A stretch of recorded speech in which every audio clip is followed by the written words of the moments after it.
പീതാംബരം കരവിരാജിതശങ്കചക്രകൗമോദഗീ സരസിജം കരുണാസമുദ്രം രാധാസഹായമതിസുന്ദരമന്ദഹാസം വാതാലയേശമനിശം ഹൃദി ഭാവയാമി. നമസ്കാരം. സനാതനധർമ്മ സംഹിതകൾ പങ്കുവയ്ക്കാനായുള്ള നാദശ്രീ ചാനലിലേക്ക് എല്ലാവർക്കും സ്വാഗതം. പ്രിയരെ, ബെൽ ബട്ടൺ അമർത്തി സബ്സ്ക്രൈബ് ചെയ്യുന്നതോടൊപ്പം ലൈക്ക് ബട്ടൺ കൂടി അമർത്തി സഹകരിക്കണമെന്ന് അപേക്ഷിക്കുന്നു. പ്രിയരെ, വൃത്രാസുരവധം കഥ അതാണ് നമ്മൾ പറഞ്ഞുകൊണ്ടിരുന്നത്. ദേവേന്ദ്രൻ്റെ നഷ്ടപ്പെട്ട ഐശ്വര്യം മുഴുവൻ ഗുരു ഇല്ലാത്ത സമയം നോക്കി അസുരന്മാരെ അപഹരിച്ചതായിട്ടുള്ള ഐശ്വര്യം വിശ്വരൂപൻ നാരായണ കവചം ചൊല്ലിക്കൊണ്ട് തിരികെ മേടിച്ചു കൊടുത്തു, തിരികെ ലഭിക്കാനുള്ള വഴി ഒരുക്കി കൊടുത്തു എന്നാണ് നമ്മൾ പറഞ്ഞത്. അപ്പോൾ ഈ നാരായണ കവചത്തിൻ്റെ ഒരു ഫലം തന്നെ അതാണ്. നഷ്ടപ്പെട്ടതായ നമ്മുടെ ഐശ്വര്യം തിരിച്ചു കിട്ടും. ഒരു സാധനം പോയാൽ തന്നെ അത് തിരിച്ചു കിട്ടിയെന്ന് അങ്ങനെയും വരാം, അല്ലെങ്കിൽ കൂടുതലായിട്ടുള്ള നഷ്ടങ്ങൾ നമുക്ക് വരാതെ ഏത് കാരണമാണ് അത് നഷ്ടപ്പെട്ടതെങ്കിൽ ആ കാരണം നമുക്ക് ഇല്ലാണ്ടാക്കിയിട്ട് ഭാവിയിൽ വിഷമം വരാതിരിക്കാൻ അങ്ങനെയാവാം. ഒരു സാധനം നഷ്ടപ്പെട്ട് അതേ സാധനം തിരിച്ചു കിട്ടുക എന്ന് പറഞ്ഞാൽ എല്ലാ സമയത്തും ഇത് പ്രായോഗികമല്ല. പക്ഷെ എന്തുകൊണ്ടാണ് ഇത് നഷ്ടപ്പെട്ടത്, അവിടെയാണ് ചിന്തിക്കേണ്ടത്.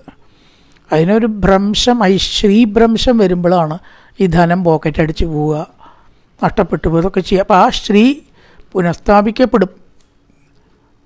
ചിലപ്പോൾ ഈ പോയ തന്നെ കിട്ടിയെന്ന് വരും, ചിലപ്പോൾ കൂടുതൽ നഷ്ടങ്ങൾ വരാതിരുന്നു എന്ന് അങ്ങനെയും വരാം. അപ്പോൾ രണ്ട് നിലയ്ക്കും നഷ്ടപ്പെട്ട ശ്രീ പുനഃസ്ഥാപിക്കുക എന്നുള്ളതുകൊണ്ടാവാം. എന്തായാലും ഗുണമുണ്ട് എന്ന് ഉറപ്പം, തീർച്ച, ഒരു സംശയമില്ല. നാരായണ കവചത്തിന് ഗുണമുണ്ട്. അവിടെ നഷ്ടപ്പെട്ടതായ നമ്മുടെ എന്തൊക്കെയോ പുനഃസ്ഥാപിക്കുക എന്നുള്ളതായ ഒരു ഗുണമാണ് ഉള്ളത് എന്ന് ചുരുക്കം. പക്ഷെ ഇത് ആയപ്പോൾ ദേവേന്ദ്രന് അഹങ്കാരവും തിരിച്ചു കിട്ടി. ഐശ്വര്യം മാത്രമല്ല തിരിച്ചു കിട്ടിയത്, പഴയ ആ സ്വഭാവം ഉണ്ടല്ലോ അതും തിരിച്ചു കിട്ടി. അതുകൊണ്ട് എന്ത് ചെയ്തു, പക്ഷഭേദമില്ലാതെ വിശ്വരൂപൻ്റെ അമ്മ സ്വരസ്ത്രീ രചന, അച്ഛൻ അതായത് ദുഷ്ടാവ് ദേവനുമാണ്. അപ്പോൾ പക്ഷഭേദമില്ലാണ്ട് വിശ്വരൂപൻ പുലോമണേ നമ വൃഷപർവണേ നമ എന്നും പറഞ്ഞിട്ട് അസുരന്മാർക്കും ആവിർഭാഗം കൊടുത്തു. അഗ്നയെ നമ വരുണായ നമ എന്ന് പറഞ്ഞിട്ട് ഇപ്പുറത്ത് ദേവന്മാർക്കും കൊടുത്തു. ഇത് സഹിക്കുക വയ്യാതെ ദേവേന്ദ്രൻ കിട്ടിയ ആയുധം കൊണ്ട് വിശ്വരൂപനെ വധിക്കുകയാണ്. തിത്തിരി പക്ഷി, കലവിംഗ പക്ഷി, അതുപോലെ തന്നെ ആ 3 പക്ഷികളായിട്ട് മാറി എന്ന് പറയുകയാണ്. കപിഞ്ചല പക്ഷി, കപിഞ്ചലം, കലവിംഗം, കുരരം, 3 പക്ഷികളായിട്ട് വിശ്വരൂപൻ്റെ തല മാറി.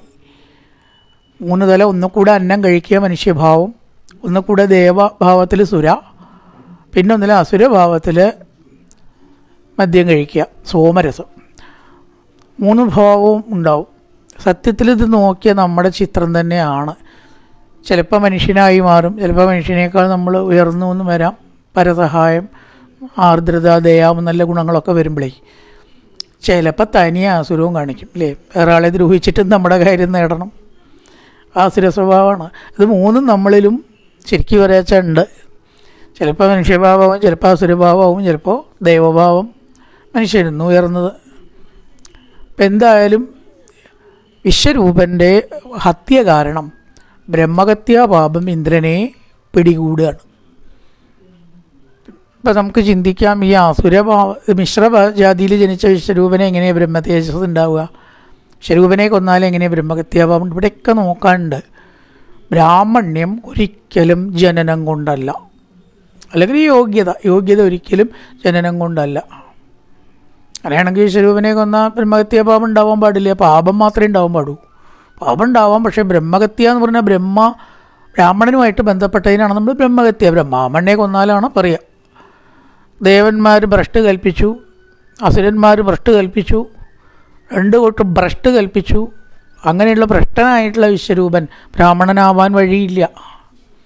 പക്ഷെ അദ്ദേഹത്തെ ബ്രാഹ്മണനാക്കിയത് എന്താണ്? അവിടെയാണ് ഭക്തിയാണ്. വിശ്വരൂപൻ ഒരു അസുരനാണെങ്കിലും നല്ലൊരു ഭക്തനായിട്ടാണ് ഇവിടെ കാണിക്കണ കഥയിൽ. ഇന്ദ്രൻ ദേവനായിട്ടും സ്വാർത്ഥത്തിൻ്റെ മൂർത്തിമത്ഭാവമായിട്ടാണ് ഇവിടെ കാണിക്കുന്നത്. അതുകൊണ്ട് നമുക്ക് ഭാഗവതം പറഞ്ഞു തരുന്നു, ജന്മമല്ല, വംശമല്ല, ഒരാളുടെ മഹത്വം അയാളുടെ ഗുണങ്ങളാണ്. അപ്പോൾ ഭക്തനായിരിക്കുന്ന വിശ്വരൂപനെ കൊന്നു, ഇന്ദ്രന് ദേവന്മാരത്തെ ബാധിച്ചു.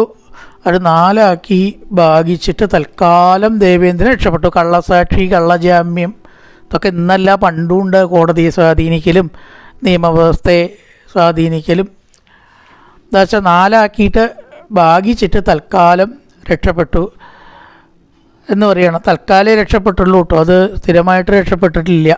ആണ് തൽക്കാലം എന്ന് പറഞ്ഞത്. ഏത് കള്ളനും ഏത് കാലത്ത് എല്ലാവരും പറ്റിക്കാൻ പറ്റില്ലല്ലോ. എന്തായാലും തൽക്കാലം ഒരു നിക്കക്കള്ളി ഉണ്ടായി എന്ന് പറയുകയാണ്. സ്ത്രീ, അതുപോലെ തന്നെ വൃക്ഷങ്ങൾ, അതുപോലെ തന്നെ മരുഭൂമി, വെള്ളം. ഭൂമ്യമ്പുദ്രുമ യോഷിവ്യാ ചതുർത്ഥം വ്യഭജദ്ധരി. ഹരി എന്ന് പറഞ്ഞാൽ അവിടെ ഇന്ദ്രൻ എന്നർത്ഥമാണ്. വാക്കിൻ്റെ പോക്ക് കണ്ടു. സാധാരണ ഹരി എന്ന് പറഞ്ഞാൽ എന്താ? വിഷ്ണു ഭഗവാൻ. രാമായണത്തിലൊരു ഹരി പ്രയോഗം ഉണ്ട്. എന്താ അർത്ഥം അറിയോ? ഹനുമാൻ, വാനരൻ എന്നർത്ഥമുണ്ട്. ഹരിശ്രേഷ്ഠൻ എന്ന് പറഞ്ഞാൽ വാനരൻ. അപ്പോൾ എന്തൊക്കെ അർത്ഥം ഒരു വാക്കിന്? ഹരി എന്ന് പറഞ്ഞാൽ ഇന്ദ്രൻ എന്നർത്ഥമുണ്ട്, വിഷ്ണു എന്നർത്ഥമുണ്ട്, പിന്നെയോ വാനരൻ എന്നർത്ഥമുണ്ട്. ഹരി എന്ന് പറഞ്ഞാൽ അപ്പം ഇവിടെ ഇന്ദ്രൻ അതിനെ 4 ഭാഗിച്ചു. അതാണ് മരുഭൂമി.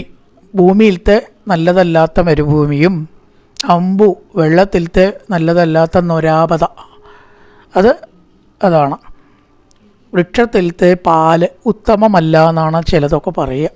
പാലുള്ള വൃക്ഷം ഉത്തമത്തിലുണ്ട് കേട്ടോ. ഈ പ്ലാലുള്ള വൃക്ഷമാണ്, പക്ഷേങ്കിലും അത് ഉത്തമ പൂട്ടുക. പക്ഷെ ചില വൃക്ഷങ്ങൾ എന്നാണ് ഉദ്ദേശിക്കുന്നത്. അതിലെല്ലാതും പെടുന്നില്ല. പാലുള്ളത് മുഴുവനൊന്നും അതിൽ പെടുന്നില്ല. തെറ്റാണെന്ന് പറയാനപ്പോൾ ഞാൻ എന്താ വെച്ചാൽ പ്ലാവ് ഉത്തമ വൃക്ഷം എന്നാണ് പറയുക. എന്തായാലും ചില വൃക്ഷങ്ങളുടെ പാല് ബ്രഹ്മഹത്യാ പാപമാണ്, ചിലതിൻ്റെ അല്ല. അങ്ങനെ എടുത്തു.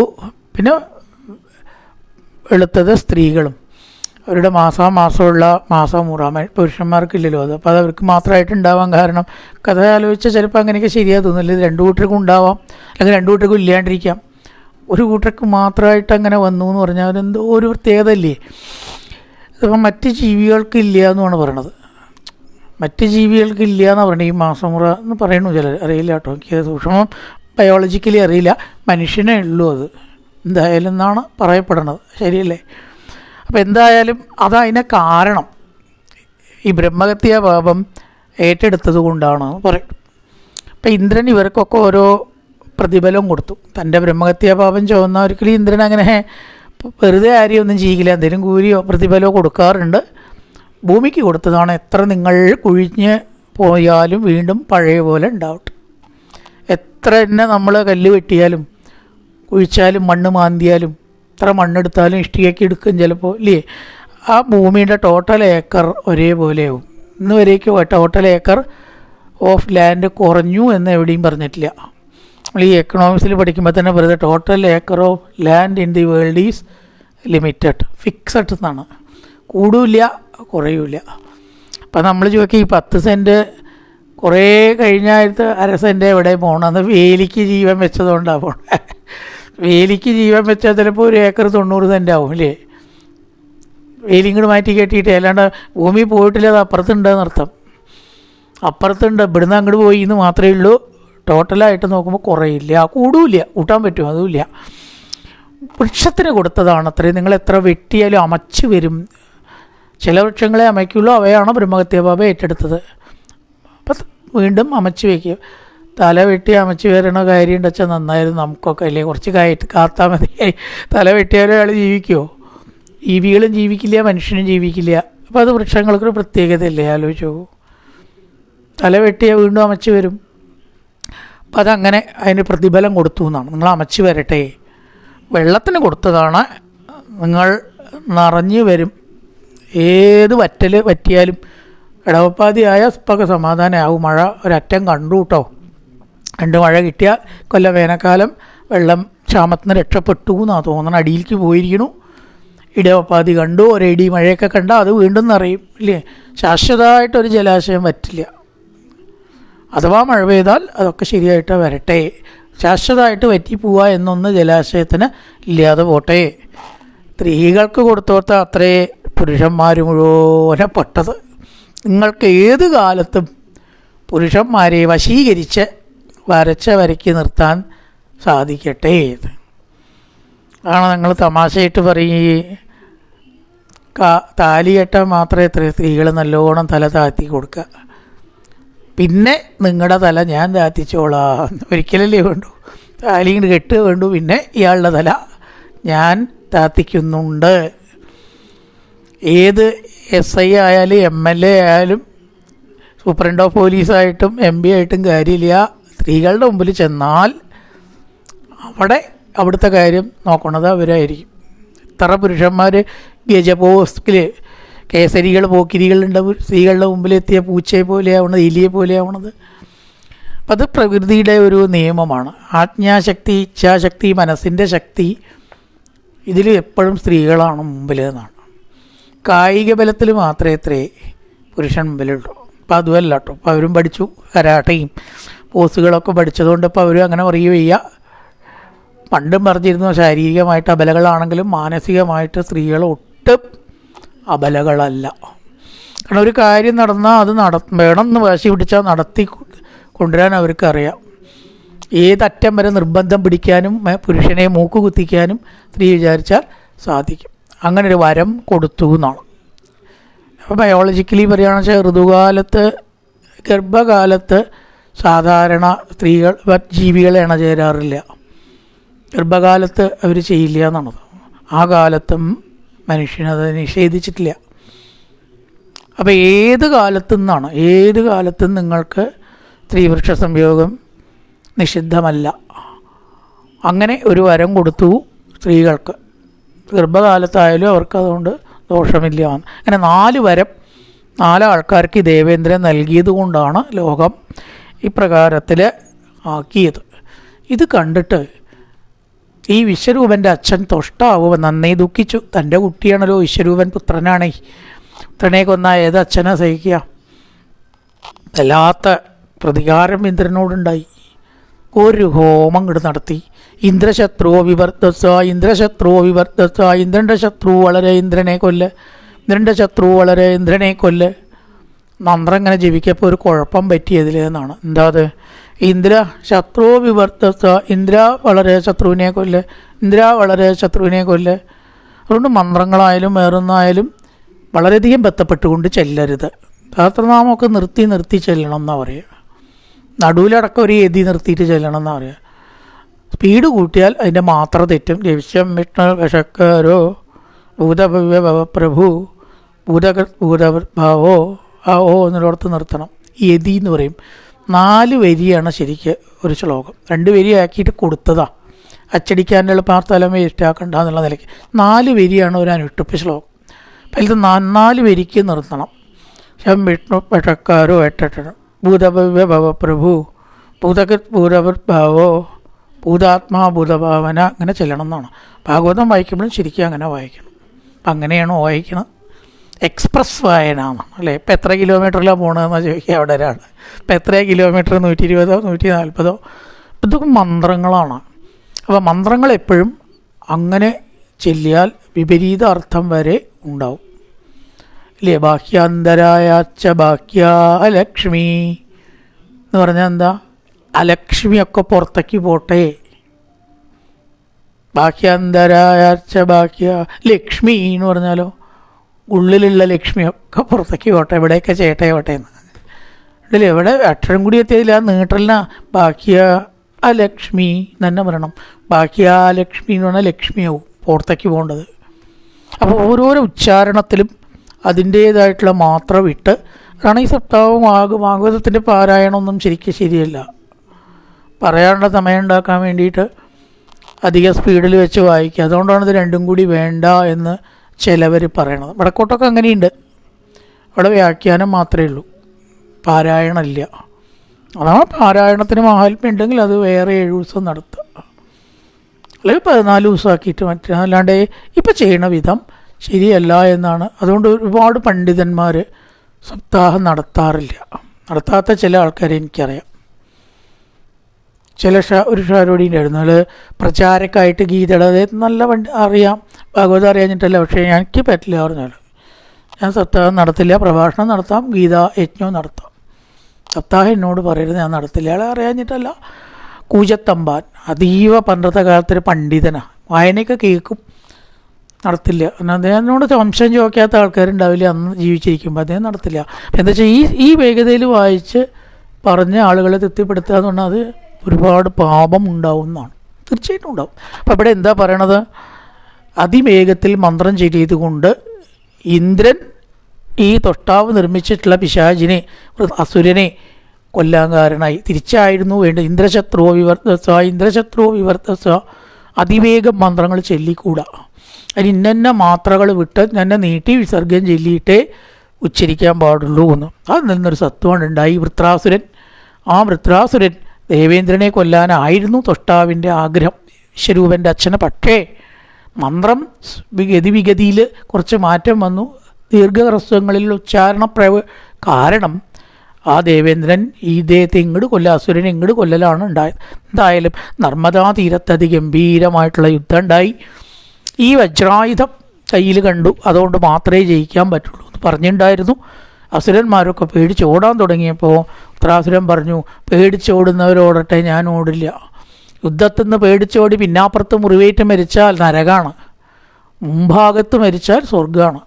അതുകൊണ്ട് നിങ്ങളൊക്കെ ഓടുകയാണ്, എന്നാൽ ഓടുന്നവരാണ്ട് ഓടട്ടെ, പക്ഷേ ഞാൻ ഓടാൻ ഭാവമില്ല. എന്നിട്ടോ ആന കരിമ്പിൻ തോട്ടത്തിലേക്ക് എന്ന പോലെ ദേവന്മാരെ ഇങ്ങനെ ചവിട്ടി മെതിച്ച് അഴച്ച് ആ വൃത്രാസുരൻ ദേവതലത്തിലേക്ക് അങ്ങോട്ട് കയറി ചെല്ലുകയാണ്. അതോടുകൂടിയിട്ടോ ഗതയുണ്ട് എറിഞ്ഞു.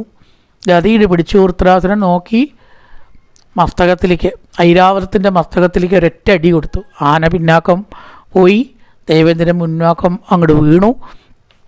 അങ്ങനെ ആ വൃത്രാസുരൻ പറയുകയാണ്, ദൃഷ്ട്യാ ഭവാൻ മേഷമവർത്തിതോരിബറിയോ ബ്രഹ്മഹാ ഗുരുകാ ഭ്രാതൃകാച. ഇതിൽ അങ്ങേക്ക് ചില ക്വാളിഫിക്കേഷൻസൊക്കെ തരാൻ ഞാൻ നിശ്ചയിച്ചിട്ടുണ്ട്. ഭ്രാതൃഹ, സഹോദരനെ കൊന്നവനെ, ബ്രഹ്മഹ, ബ്രഹ്മതേജസ്സുള്ള ആളെ കൊന്നവൻ, ബ്രഹ്മഹത്യാ പാപമുള്ളവൻ, ഗുരുഹ, ഗുരുവിനെ കൊന്നവൻ. ഇതൊക്കെ ലോകത്തിൽ ആരെങ്കിലും ചെയ്യുമോ? എന്തിനാ? ഒരുവിധം മലയാള ഭാഷയിൽ ഉളുപ്പുള്ളവരൊന്നും ചെയ്യണ പ്രവൃത്തിയല്ല നീ ചെയ്തത്. ആ ഗുരുനാഥൻ നിനക്ക് ഗുണം ചെയ്യാൻ വേണ്ടി വന്നതല്ലേ, വിളിച്ചു കൊടുന്നതല്ലേ ഇന്ദിര താൻ. അവിടെ ഇരിക്കുന്ന സമയത്ത് വിളിച്ചു കൊണ്ടുവന്ന് ചതിയിൽ കൊല്ലുക, ഇത് ഇന്ദിര അങ്ങേക്ക് തന്നെ പറ്റുള്ളൂ കേട്ടോ. ഒരുവിധം മനസ്സാക്ഷിയുള്ളവർക്കാർക്കും ചേരണ പ്രവൃത്തിയാണോ നീ ചെയ്തത് എന്ന് ചോദിക്കുകയാണ്. അസുരനാണ് ദേവനോട് ചോദിക്കണത്. അങ്ങനെയുള്ള എന്നെ ഇനി ഇത്തരം പ്രവൃത്തികൾ ചെയ്യാൻ ഞാൻ വെച്ചേക്കില്ല ഈ ലോകത്തിൽ എന്ന് പറയണം. എന്നിട്ടോ മച്ചൂല നിർഭിന്നതിഷാറ്റ്, എൻ്റെ ശൂലം കൊണ്ട് ഞാൻ കൊല്ലും, കുത്തിപ്പിളർന്ന് മാറിടം പിളർന്ന് നിന്നെ ഞാൻ കൊല്ലും. ശ്രീ ദയാ കീർത്തി വിരുച്ചിതം ത്വാം. ദൈവമാത്മത്തിൽ ഹ്രീയും ശ്രീയും ഒക്കെ പറയും. ഹ്രീ എന്ന് പറഞ്ഞാൽ ദുഷ്പ്രവൃത്തികൾ ചെയ്യാനുള്ള മടിക്കാണ് അത്ര ഹ്രീ എന്ന് പറയാം. അതും അമ്മയാണ്. ശ്രീ സമ്പത്ത് സമൃദ്ധി നല്ല ഗുണങ്ങൾ അതൊക്കെ കൂടിയിട്ടാണ്. അതിനാൽ അത്തരം ഗുണങ്ങളാൽ നീ ഉപേക്ഷിക്കപ്പെട്ടു ഇന്ദിര. എൻ്റെ കൂടെ ഹ്രീ ഉണ്ടാവില്ല, ഇനി ശ്രീയും ഉണ്ടാവില്ല. ഗുരുവിനെ കൊന്നവരുടെ കൂടെ സൽഗുണങ്ങൾ വിളയാടുമോ? അങ്ങനെയില്ല, നിന്നെ ഇന്ന് ഞാൻ വധിച്ച് ഒരു വിധത്തിൽ എൻ്റെ, അതായത് ആ വിശ്വരൂപനെ ഞാൻ തർപ്പണം ചെയ്യും. ആ കൊന്നിട്ടുള്ളതായിരിക്കുന്ന ആ ഇത് ഞാൻ വീട്ടെന്ന് പറയാണ്.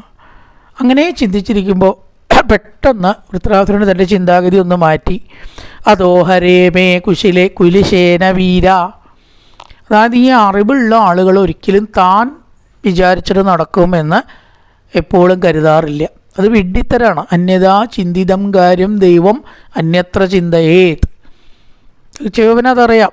ഞാൻ അപ്പം എന്നെ കൊല്ലുന്നു പറഞ്ഞു ഇല്ലേ, ഉറപ്പില്ല എനിക്ക് കേട്ടോ എന്നാണ്.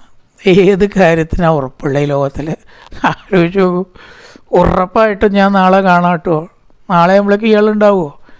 കണ്ടാൽ കാണാമെന്ന അറിവുള്ളവർ പറയാം, കണ്ടാൽ കാണാം കേട്ടോ നാളെ. ഉറപ്പില്ല. അടുത്ത നിമിഷം പിറ്റേ ദിവസം സൂര്യോദയം കാണുന്ന വല്ല ഉറപ്പുണ്ടോ ആർക്കെങ്കിലും?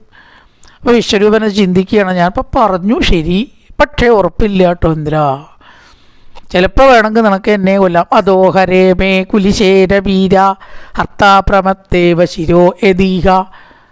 നിൻ്റെ കയ്യിൽ വജ്രായുധം ഉണ്ട്, അതുകൊണ്ട് ഒരു പക്ഷേ നീ എന്നെ കൊന്നാൽ ഞാൻ വിചാരിച്ച പോലെ ആവും എന്നെനിക്ക് ഉറപ്പൊന്നും ഇല്ല. പിന്നെ ഉറപ്പിച്ചു, അങ്ങനെ തന്നെ ആവാണല്ലോ വഴി. അല്ല, ഞാൻ ഇപ്പം എന്തേ പറഞ്ഞു, ഞാൻ നിന്നെ നടക്കില്ല. കാരണം എൻ്റെ ഭഗവാൻ വജ്രായുധം തന്നത് നിൻ്റെ കയ്യിലാണ്. അല്ലെങ്കിൽ ആ വജ്രായുധത്തിൽ വിഷ്ണുവിൻ്റെ തേജസ് ഇങ്ങനെ കാണുന്നുണ്ട് വൃത്രാസുരൻ. അതിങ്ങനെ തെളിഞ്ഞ് കണ്ടപ്പോൾ ഒന്നാണ്ട് തൊഴുതു.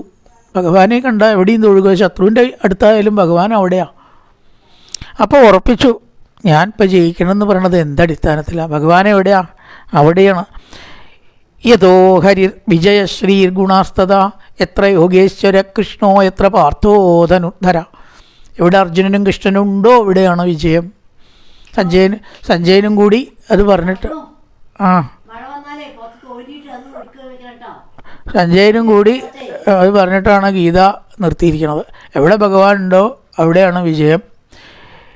യഥോ ഹരിർ വിജയ ശ്രീ ഗുണാസ്തത, എവിടെ ഹരി ഉണ്ടോ അവിടെയാണ് വിജയം. ഇപ്പോൾ ഉറപ്പിച്ചു. ആദ്യം താൻ ഇന്ദ്രനെ കൊല്ലുന്നതായി, പിന്നെ കൊല്ലാൻ പറ്റുമോ സംശയമായി, രണ്ടാമത്തെ ഘട്ടം. പിന്നെ ഉറപ്പായി ഇന്ദ്രൻ ഇങ്ങോട്ടാണ് കൊല്ലുക, തന്നെയാണ് കൊല്ലുക. 3 ഘട്ടത്തിലായിട്ട് വൃത്രൻ്റെ ചിന്ത പോകുന്നതായിട്ട് നമുക്ക് കാണാം. എവിടെ ഹരിയുണ്ടോ അവിടെയാണ് വിജയം.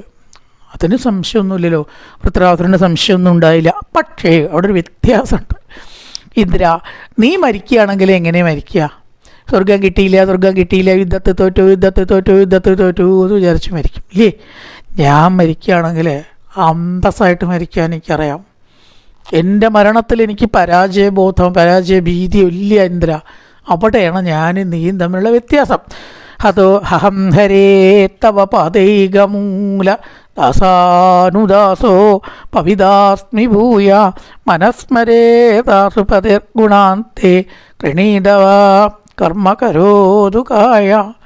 ഭാഗവതത്തിലത്തെ എല്ലാ ശ്ലോകങ്ങളും മിന്നിത്തിളങ്ങുന്ന നക്ഷത്രങ്ങളാണെങ്കിൽ ചില ശ്ലോകങ്ങൾ ശുക്രനെ പോലെ അധികം ഇങ്ങനെ മിന്നതിൻ്റെ ഇടയിലൊക്കെ മിന്നിത്തിളങ്ങണതാണ്. ഒന്നിനും കുറവൊന്നുമില്ല. എന്നാലും ഒരു ഇടയിൽ ഈ ശുക്രനക്ഷത്രം ചിലപ്പോൾ അധികം തിളങ്ങും അല്ലേ? എന്നാൽ പോലെ ഒന്നും കൂടി ഞാനാ മുമ്പിൽ എന്ന് പറഞ്ഞ് തിളങ്ങണ ചില ശ്ലോകങ്ങളുണ്ട്. അക്കൂട്ടത്തിൽ ഒന്നാണ് ഈ 4 ശ്ലോകം. അതിനാണ് വൃത്രാസുര ചതുശ്ലോകി എന്ന് പറയുക. വൃത്രാസുര ചതുശ്ലോകിയിലത്തെ ആദ്യത്തെയാണ്, എൻ്റെ ഭഗവാന്റെ പാദപത്മത്തെ മനസ്സിൽ ചിന്തിച്ചുകൊണ്ട് ഭഗവാന്റെ ദാസനും ആ ദാസൻ്റെ ദാസനൊക്കെയായി മാറാൻ എനിക്ക് കഴിയണം. ഭഗവാന്റെ ഭക്തനാവാൻ കഴിയില്ലെങ്കിൽ വേണ്ട, ഭക്തനെ സേവിക്കണ ഒരാളായിട്ട് എന്നെ മാറ്റൂ. സേവിക്കണ ആൾക്കും യോഗ്യത ഉണ്ടോ? എന്നാൽ എനിക്ക് അതും വേണ്ട, എനിക്ക് യോഗ്യത കുറവ് മതി. അയാളുടെ സേവകനാവുക, ഇങ്ങനെ കീഴ്പ്പെട്ട് പോവുക. ത്രാസുരനെ തോന്നി ഭക്തൻ എന്ന് വിളിക്കപ്പെടാനുള്ള യോഗ്യത എനിക്ക് ഉണ്ടാവില്ലേ? അതുകൊണ്ട് സർവേശ്വര, ആ ഭക്തന്മാരുടെ ഒരു നീണ്ട കണ്ണികളിൽ അവസാന കണ്ണിയായിട്ടെങ്കിലും എന്നെ മാറ്റണം. മുകളിലുള്ള കണ്ണിയാവാനുള്ള യോഗ്യത ഒന്നും എനിക്കില്ലെങ്കിൽ അവസാനത്തെ കണ്ണിയായിട്ടെങ്കിലും എന്നെ പരിഗണിക്കണേ. അപ്പോൾ എന്തേ ഇങ്ങനെ ചോദിക്കാൻ? നിനക്ക് ചോദിക്കാൻ വേറൊന്നുമില്ല. എന്ന നാഗപൃഷ്ടം ന പാരമേട്യന്ന സാർവഭൗമന്ന രസാധിപത്യം. പാതാളത്തിൻ്റെ ആധിപത്യമോ സ്വർഗലോകത്തിൻ്റെ പദവിയോ ബ്രഹ്മാവിൻ്റെ പദവിയോ ചോദിച്ചുകൂടായിരുന്നില്ലേ വൃത്രാസുര നിനക്ക് എന്നോട്? ഭഗവാൻ അങ്ങനെ ഒരു ചോദ്യം. യോഗസിദ്ധി ഉണ്ട്, അഷ്ടൈശ്വര്യസിദ്ധി, പിന്നെ മോക്ഷവും. ഇതൊന്നും വേണ്ടെന്നാണ്. ഇതൊന്നും വേണ്ട. അതെന്താ കാരണം? ഇതൊക്കെ നശിക്കണതാ. ആ പ്രളയകാലം കഴിഞ്ഞാൽ ബ്രഹ്മാവിൻ്റെ കാലം കഴിഞ്ഞു. മോക്ഷത്തിനടക്കം കൽപ്പാന്ത കാലത്ത് കഴിയണ മോക്ഷമുണ്ട്, അപ്പോൾ കഴിയാത്ത മോക്ഷമുണ്ട് എന്നാണ്. അതിന് പുനരാവർത്തി ഉണ്ട് അത്രേ. അത് പല രീതിയിലാണ് വരിക. ചില മോക്ഷത്തിന് ഇല്ല എന്നും പറയുന്നുണ്ട്. ഓരോ മോക്ഷങ്ങൾ പലതരം, അതന്നെ പലതരം ഉണ്ട്. സാരൂക്യം, സായുച്യം, സാരൂപ്യം ഇല്ലേ, സാമീപ്യം. മോക്ഷം എന്ന് പറഞ്ഞാൽ തന്നെ പലതാണല്ലോ. സായുജ്യ ഭക്തിക്ക് മാത്രം പുനരാവർത്തി ഇല്ല എന്നാണ്. എന്നാലും അതൊക്കെ ഭക്തിക്കുള്ള സുഖം അവിടെ ഇല്ല എന്നാണ്. അതുകൊണ്ട് ഈ പറഞ്ഞ കാര്യങ്ങളൊന്നും എനിക്ക് വേണ്ട. നചികേതസിനോട് യമൻ ഒരു ഘട്ടത്തിൽ ഇതൊക്കെ തരാം, മരണത്തിൻ്റെ രഹസ്യം മാത്രം എന്നോട് ചോദിക്കരുത് എന്ന് പറഞ്ഞു. കഥയൊക്കെ കുറേ ഉണ്ട് കഠോപനിഷത്തിലേ. എന്താ വേണ്ടത് വെച്ചാൽ ചോദിച്ചോളൂ, കാരണം അങ്ങ് വന്നത് കുട്ടിയാണേ. നചികേതസ് സ്വീകരിക്കാത്ത പാപം എനിക്കുണ്ടാവരുത്. വിപ്രകന്യമാർ വേണോ, സ്വർണം വേണോ, ഗ്രാമം വേണോ, വീട് വേണോ, എന്ത് വേണമെങ്കിലും ചോദിച്ചോളൂ, മരണരഹസ്യം മാത്രം എന്നോട് ചോദിക്കരുത്. കുട്ടിയായിട്ടുള്ള നിനക്ക് ഞാനത് എങ്ങനെ പറഞ്ഞു തരും? ദേവഗന്ധർവന്മാർ, ഋഷിമാർ ഇവർക്കൊന്നും അറിയാത്തതാണ്. എനിക്കിപ്പോൾ തൽക്കാലം അതേ വേണ്ടൂന്നായി കുട്ടി, അല്ലെങ്കിൽ അങ്ങ് പാപം അനുഭവിച്ചോളൂ. യമനോടാ പറയണതേ, പാപം അനുഭവിച്ചോളൂ എന്ന്. ഒരു രക്ഷയില്ലാതെ പറഞ്ഞു കൊടുത്തു. മരിക്കാണ്ടിരിക്കാൻ ഒരൊറ്റ വഴിയുള്ളൂ, ജനിക്കാണ്ടിരിക്കുക. ഇതാപ്പോൾ പറഞ്ഞത് മരിക്കാണ്ടിരിക്കാൻ ഒറ്റ വഴിയുള്ളൂ നചികേതസേ. അതെന്താ പറയുക, ജനിക്കാതിരിക്കുക. അപ്പോൾ ജനിച്ചു കഴിഞ്ഞതിനോ, ജനിച്ചു കഴിഞ്ഞതിന് നിവൃത്തിയൊന്നുമില്ല, പക്ഷേ ഇനി ജനിക്കാണ്ടിരിക്കാമല്ലോ, ഇനി ജനിക്കാണ്ടിരിക്കാമല്ലോ. അതുകൊണ്ട് എനിക്കത് മതി. ആ പരമരഹസ്യം ആണത്. ഇതെല്ലാവർക്കും അറിയില്ല. പറഞ്ഞു കേട്ടാലും അതിനെ മനസ്സിൽ വേണ്ട പോലെ ചിന്തിച്ചുറപ്പിക്കുന്നില്ല. ഈ ചെവി കൂടെ കേട്ട് ഈ ചെവി കൂടെ വിടണവരാ പലരും. അതുകൊണ്ട് മരിക്കാണ്ടിരിക്കാൻ, മരണഭയം ഇല്ലാണ്ടിരിക്കാൻ ഒറ്റ വഴിയുള്ളൂ, മരിക്കാണ്ടിരിക്കുക. മരിക്കാണ്ടിരിക്കാൻ ഒറ്റ വഴിയുള്ളൂ, ജനിക്കാണ്ടിരിക്കുക. അതിനെന്ത് വഴിയുള്ളൂ? സദാ ഈശ്വരസ്മരണയോട് കൂടിയിട്ട് സ്മരിക്കുക, മരിക്കുക. അതൊന്ന് ഉറപ്പിക്കുക. ഇതേ ഉള്ളൂ മനുഷ്യൻ്റെ സംസാരത്തിന് രക്ഷപ്പെടാനുള്ള മാർഗം. ഇതിൽ കടന്ന് തിരിയോളം നമ്മൾ വലിയൊരു കാട് തന്നെയാണത്, സമുദ്രം തന്നെയാണത്. സമുദ്രത്തിലുണ്ടോ എന്നെല്ലാം കിട്ടണു. അപ്പം എന്തേ വഴിയുള്ളൂ? അതിന്ന് കയറുക, അതില്ലാണ്ടിരിക്കുക. അവിടെ വീണാൽ പിന്നെ നിവൃത്തിയൊന്നുമില്ല. ഇതാണ് ഇവിടെയും ചോദിച്ചത്. ഇതൊന്നും എനിക്ക് വേണ്ട, ഭക്തി മാത്രമേ വേണ്ടൂ.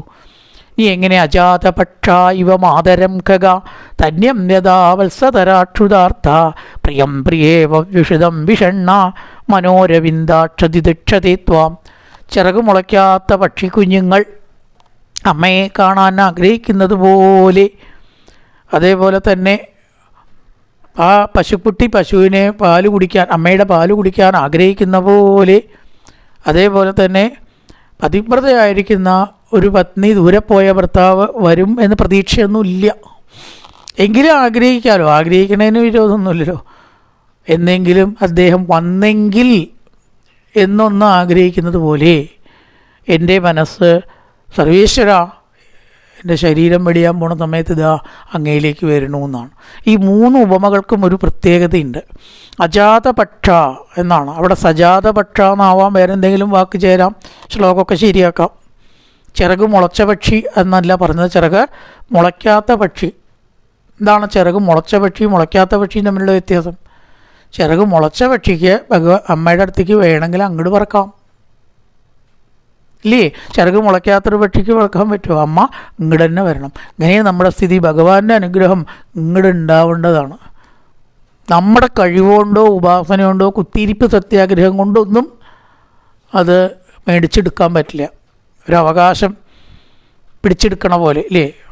ആശാ വർക്കേഴ്സ് എത്ര കാലമായി സമരം തുടങ്ങിയിട്ട്, അവരെ കൊണ്ട് പറ്റിയില്ല കേട്ടോ ഇതുവരെ.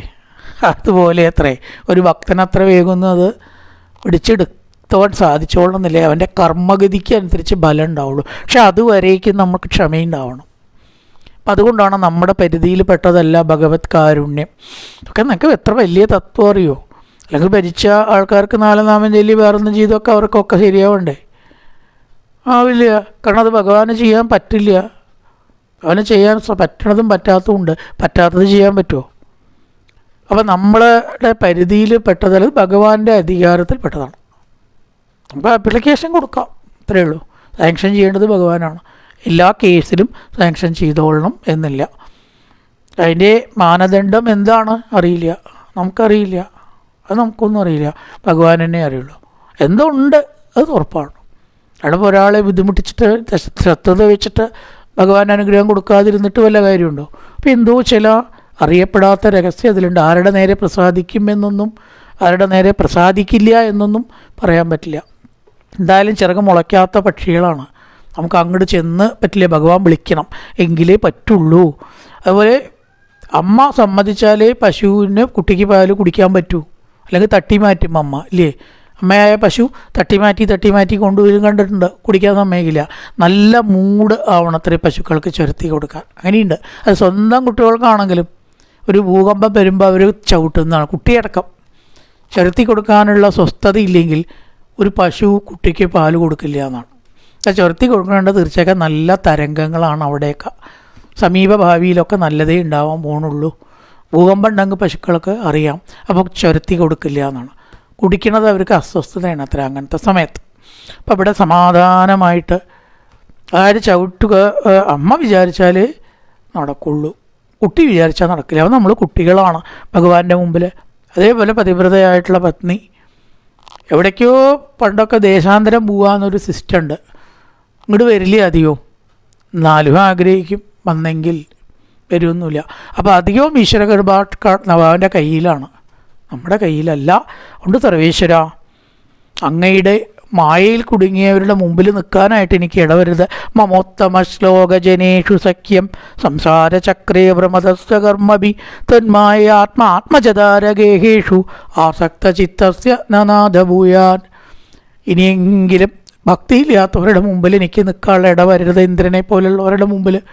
സർവേശ്വര, ഭക്തന്മാരുടെ സംഘം സദാ ഉണ്ടാവണേ.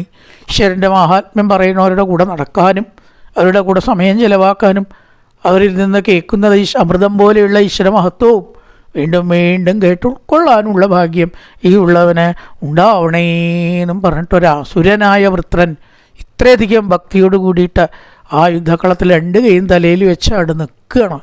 അത്ഭുതമായി ഇന്ദ്രന് എന്ന് പറയുകയാണ്. എന്തായാലും ഈ ഭക്തനെ എങ്ങനെ കൊല്ലുക? നേരത്തെ വിശ്വരൂപനെ കൊന്നിട്ട് ബ്രഹ്മഹത്യാഭാവം ഉണ്ടായ സ്ഥിതിക്ക് ഭക്തനെ കൊന്നാൽ ഇനി എന്തൊക്കെ ഉണ്ടാവും എന്നങ്ങനെ വിചാരിച്ച് അന്തം വിട്ട് അന്താളിച്ച് ഇനി എന്ത് ചെയ്യണം എന്ന് നിശ്ചയില്ലാതെ ഇതികർത്തവ്യത മൂഢതയോട് കൂടിയിട്ട് ഇന്ദ്രൻ അങ്ങനെ നിന്നു. പിന്നെ യുദ്ധത്തിൻ്റെ ബാക്കി സംഭവങ്ങളാണ്. സമയമായി വളരെയധികം. ബാക്കി നമുക്ക് മറ്റൊരു ഭാഗത്ത് ചിന്തിക്കാം. കായേന വാചാ മനസേന്ദ്രിയർവാബ്ധ്യാത്മനാ വാ പ്രകൃതേ സ്വഭാവാൻ കരോതി യദ്യസകലം പരസ്മൈ നാരായണായേതി സമർപ്പയാമി. ഓം പൂർണ്ണമദ പൂർണ്ണമിദം പൂർണ്ണാത് പൂർണ്ണമുദച്യതേ പൂർണ്ണസ്യ പൂർണ്ണമാദായ പൂർണ്ണമേവാവശിഷ്യതേ. ഓം ശാന്തി ശാന്തി ശാന്തി. ഹരി ഓം ശ്രീ ഗുരുഭ്യോ നമഃ. ഹരി ഓം.